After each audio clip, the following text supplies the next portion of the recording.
So, congratulations UFC, you have successfully lulled the MMA fanbase to sleep with these last two Apex shitters, and then have just casually dropped one of the best pay-per-views of all time here with UFC 322. Prelims go crazy, main card goes even harder. This is exactly what we need, a card with tons of star power, tons of relevant matchups that will shift around divisions. I'm looking at you, welterweight. Main event. I have to side with Islam Makhachev, guys. Genetics diff. Just a bit too inbred. No, just kidding. I've broke down the physical matchup enough, the style matchup, both guys' skill sets. And one thing I didn't bring up in the earlier videos is resume. Jack Della Maddalena's resume absolutely pales in comparison. When we search for elite level talent on his record, it's really only Gilbert Burns, Belal Muhammad. I know Jack is a finisher. His boxing is so tidy. If these two were to have a boxing match, I would undoubtedly be picking Jack Della Maddalena to chin Islam Makhachev, but we are in a cage. We are in an MMA fight.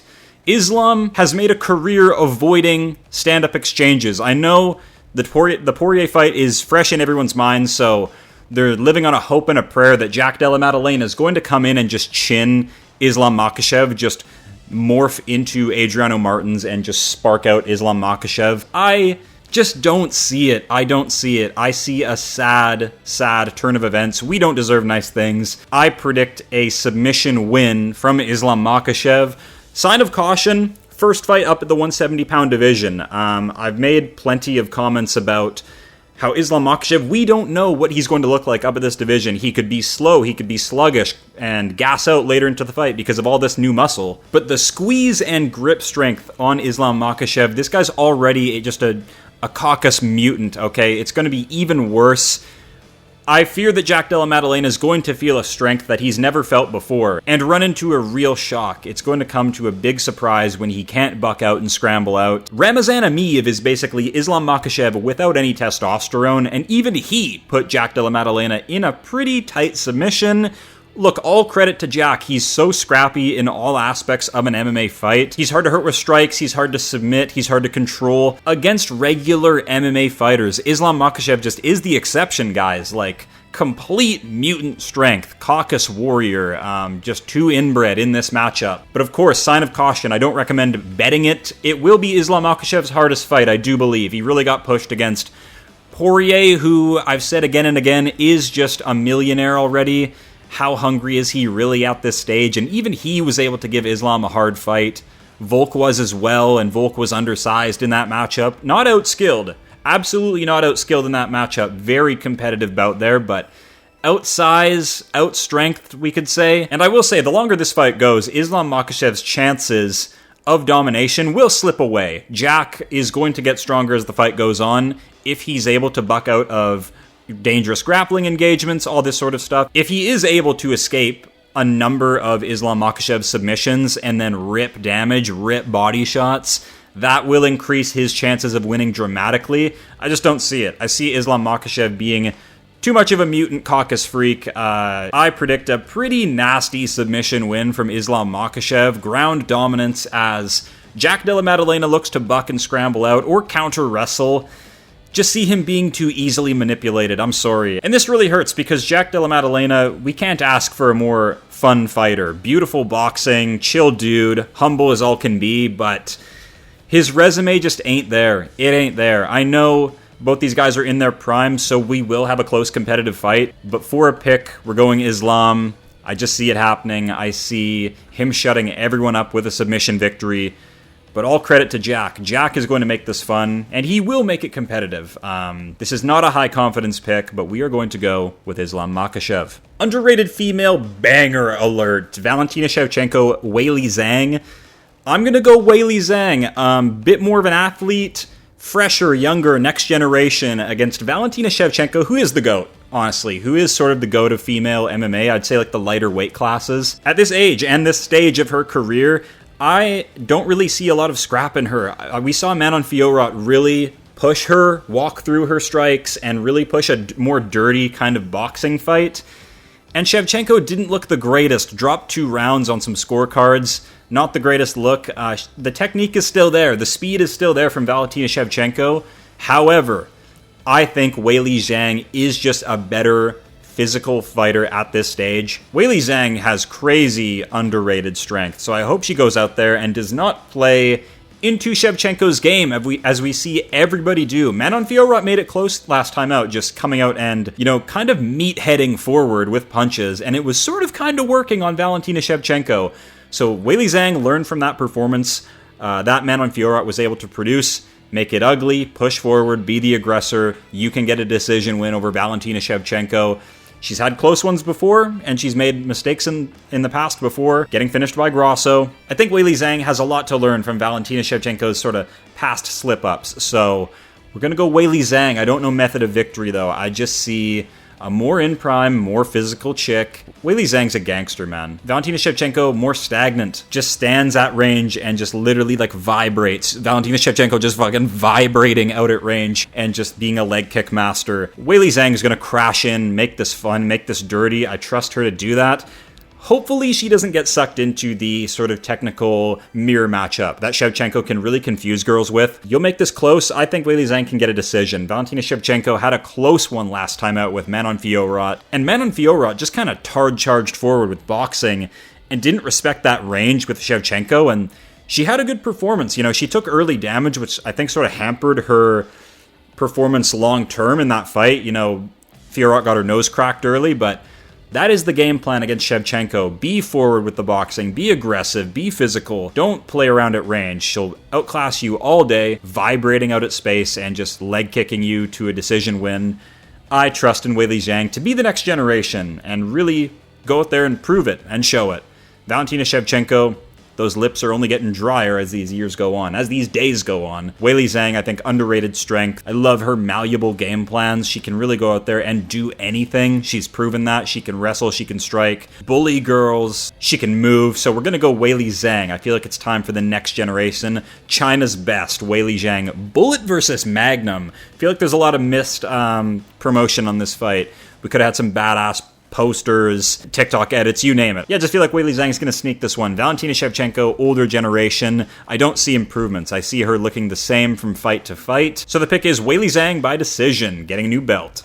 Serious welterweight action going down here. Sean Brady, Michael Morales. Big prospect fight here. And we're going Michael Morales, folks. And let me tell you why. Sean Brady, yes, he is elite level when it comes to BJJ, wrestling, MMA grappling, and so far he's been able to impose his will on every opponent and really get that grappling going, like Kelvin Gastelum eventually find a submission after grappling dominance. That's all well and good. Sean Brady is a tank of a fighter. Likes to really neutralize threats and bring the fights into his world. He does have a bit of Macy Barber airboxing that I find despicable.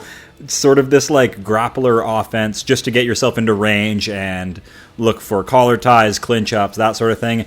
I'm picking Michael Morales because Michael Morales just is a mutant for this division. He is young, he is over 6 feet tall, 80-inch reach at welterweight is nuts. He comes from a family of judokas. He made his pro MMA debut when he was 16 years old. I know Michael Morales might not be like a well-known name yet because he hasn't had that big fight yet that Sean Brady has, you know, taking out Leon Edwards. So people know who Sean Brady is. They've seen his game on display against a well-known name in Leon Edwards, who we'll talk about in a second. Michael Morales is just unknown. He just hasn't had that big step-up fight yet, but compare these two guys' performance against Gilbert Burns. Sean Brady had a competitive little thing with Gilbert Burns where he stayed ahead of him, sort of outclassed him as the fight went on. Michael Morales got in there with Gilbert Burns and fucking destroyed him. Absolutely destroyed Gilbert Burns, and I know what you're going to say, oh, that's like a checked-out version of Gilbert Burns. It's still Gilbert Burns who gave Khamzat Chimaev problems, okay? So Michael Morales, I think we're dealing with a bit of a different beast here. Sign of caution, it's a step up in competition. It's a prospect versus prospect matchup. I just think Sean Brady's going to look so small in there, and I can't get out of my mind the visual of Sean Brady quitting to a flurry of Bilal Muhammad punches. That is just, it's unacceptable. It's really unacceptable. Lose a decision to Bilal, all well and good. I can't see you, Sean Brady, completely wimp and bitch out to Bilal's onslaught that he put on you. So we got to go Michael Morales. Crazy reach, crazy power, young, debuted at like 16 years of age. He's committed to the game. You just don't know about him yet. This is going to be his coming out party. We're going Michael Morales, folks. Speaking of Leon Edwards, Fluke Master. No. Leon Edwards, look, very well-known, household name at welterweight, incredible win streak. Leon Edwards destroyed the previous level of competition, created a massive win streak for himself, and then fluked a beautiful head kick over Kamaru Usman, became champion, got famous, made a ton of money. And now he has lost all momentum. He is completely regressing. Look, he came up against Belal Muhammad's wrestling, Sean Brady's wrestling, really got proved to be a kind of a physical wimp and got manhandled, peppered up by Belal, and then subbed pretty brutally by Sean Brady. And I think I'm correct to just pick Carlos Prates here. He is unproven at the highest level. Leon Edwards, you could sort of say the same. Leon Edwards' resume is all previous generation fighters and Kamaru Usman. So Carlos Prates is undoubtedly the most dangerous fighter Leon Edwards has ever stepped in there with. It is a step up for Prates as well. I don't want to completely overlook that, but Prates is doing his thing, man. Former kickboxer, little gloves, demolition jobs. That is Carlos Prates' game. He doesn't overthink it. It's simple. Yes, he did struggled to land on Ian Gary, and Ian Gary did a great job sort of slopping that one up with these slimy BJJ entries. Leon Edwards can't do that. He won't have that luxury. He won't have that get-out-of-jail-free card that Ian Gary did.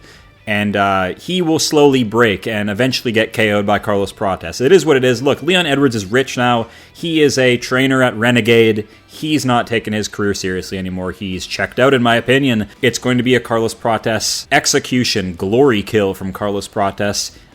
Pretty confident pick on my end. Don't believe in Leon Edwards still being in prime or hungry for the game. Now, when you look at Beneil Dariush, guys, you see a veteran, okay? He literally has gray hair. He has that look in his face. Look, the fight IQ on display from Beneil Dariush is very, very high. I do rate him highly when it comes to that. He's a great veteran.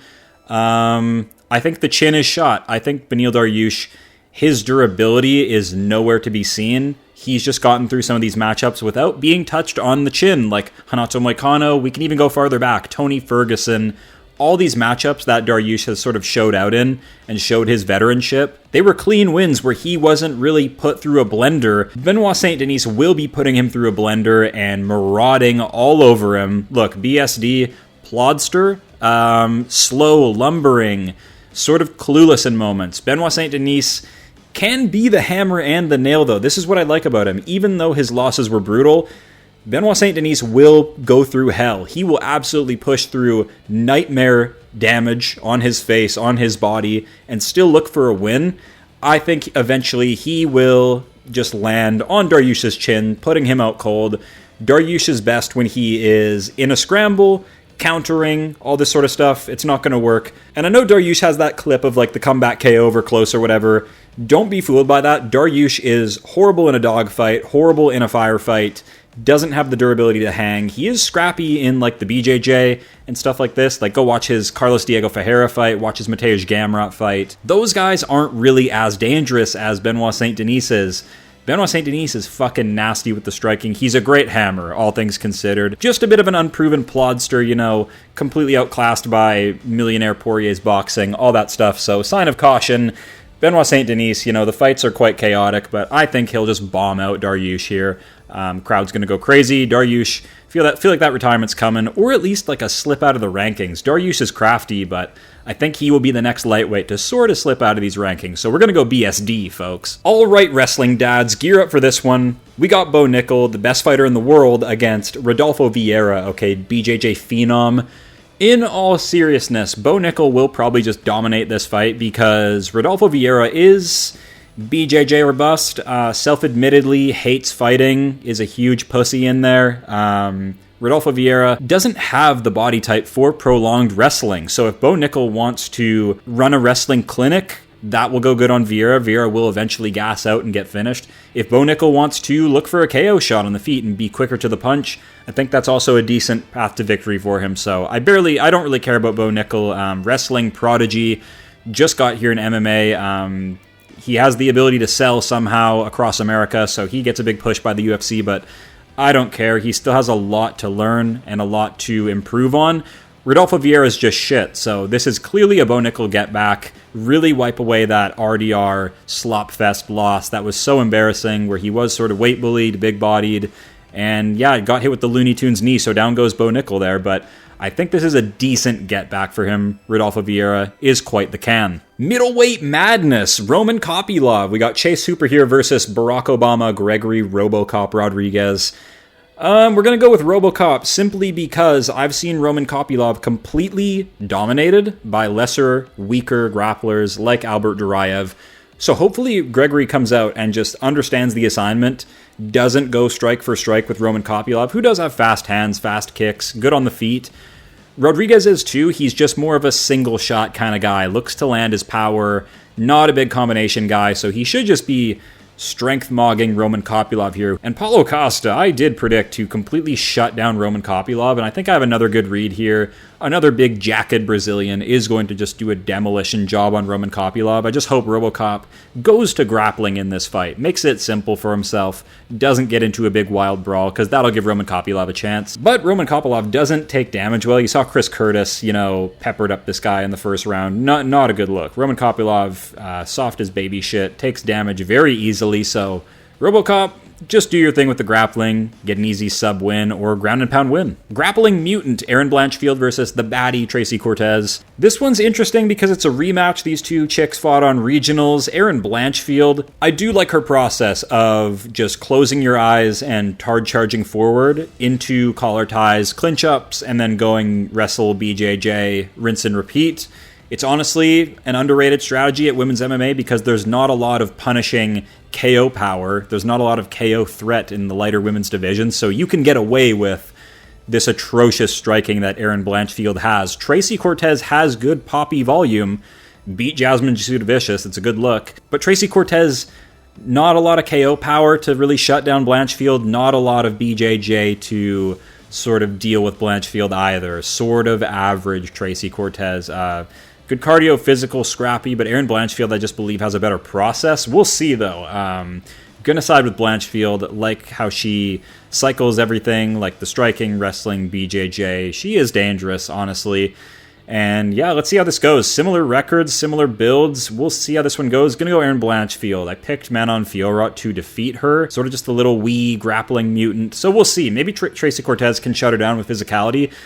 I'm going to go Blanchfield, though. Think she's just got a better skill ceiling. Malcolm Wellmaker is an awesome bantamweight prospect. I love this fight for him. It was supposed to be Serhi City, but he pulled out. He said, nah, fuck this. That's a KO loss waiting to happen. So in steps Cody Haddon, Australian brawler, who might show up and wrestle Malcolm Wellmaker. That would be an intelligent look from him. I think Cody can wrestle.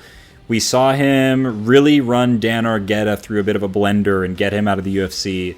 Dan Argueta's trash, though. Malcolm Wellmaker has gigantic hands, crazy hand speed from Malcolm Wellmaker. I think this is just a KO victory for him where he can shine in front of a big crowd. Again, this dude has so much aura already. I think things are going to go well for him. Even into the rankings, we'll see. Malcolm Wellmaker has a terrifying amount of punch power. Cody Haddon needs to be so careful in this fight. I will not pick him. Maybe he comes in and wrestle, though. I can see that from Cody Haddon, being a smart guy and not scrapping on the feet. But we'll see. We'll see. Malcolm Wellmaker has to actually show up in this one. I don't think it's a cakewalk, but we're going to pick him to eventually bomb out, slime out Cody Haddon. Don't think he's at that level yet. Yeah, he does get hit a lot, even against Dan Argueta. Not a great look. So we're going to go Malcolm Wellmaker. Hopefully this guy doesn't crumble after getting fast-tracked, and we actually have a good bantamweight prospect on our hands. And now for the one you guys have been waiting for, the ones you've been dying for, Kyle DAUKAUS versus GM3. Incredible matchup. I honestly, unironically think that Gerald Meerschaert is going to win this fight. He will be the big underdog on the card that hits. Kyle DAUKAUS, it's his second stint in the UFC. The first one went horrible. He got brutally finished by a ton of guys and then went back to regionals, crushed some cans. That's where most of his wins come from, those 16 wins. Just crushing cans on the regional scene that have no ability to grapple. So Kyle DAUKAUS, that's how he navigates his career, just easy sub victories. and fluked a KO over Mikel Pereira, who's dog shit, and I think is actually cut now, so DAUKAUS not a single good win. Gerald Meerschaert, 37-20. He has seen every look in MMA. I don't think Kyle DAUKAUS is a good enough name to really surprise GM3. DAUKAUS ain't no Joe Pyfer on the feet, okay? He doesn't have crazy punch power, and just having a grappling fight with GM3 is you're going into his world, friend. So I think unironically the pick is GM3. He will be the big underdog that, really pulls it home, brings it home on this pay-per-view in New York. So we're going to go GM3, guys. 18 wins, 15 losses. Angela Overkill Hill versus Furiosa Fatima Klein. Interesting little fight. They are giving Fatima Klein the push. Just getting going in her MMA career. She's here early. Angela Hill is a Giga veteran, just like GM3, but not a lot of evolution. She's always just remained a decent little volume fighter on the feet. No grappling ability. She has a lot of experience, fought a lot of good girls, but pretty much always lost to them. Fatima Klein, pretty rocky debut against Jasmine Sudavicius on short notice, where she's just a bit too young, I think, and inexperienced to really shine, and it was still a close fight. So Fatima Klein, I think, is well-rounded, trains with Erin Blanchfield, and is brutal on the ground. I think she could actually sub Angela Hill because she is a backpacker, she has subs, I think she trains hard, she's young. So we're going to go Furiosa for the win. Sign of caution, the experience diff is gigantic here. Fatima Klein just getting going with her MMA career, very, very young. I think she's in her early 20s. Angela Hill, big social media following, been around forever. Does she really need to be here? I think she's just going to get slimed out by this new girl, but we'll see. Hill's got all that experience. It'll be a close one, but we're going to go Klein, probably by a sub. Sub's a cheeky look, so we'll go sub for Fatima Klein. Furiosa. Love this chick. Pat Sabatini versus Chepe Mariscal. Now, Pat Sabatini, I know Sabatini does sound quite soy, but this guy trains with Sean Brady and these guys, but we can kind of forgive Pat Sabatini's most brutal loss, the loss to Diego Lopez. We can completely forgive, now seeing what Diego Lopez is doing at the top of the sport. Incredible featherweight prospect, so...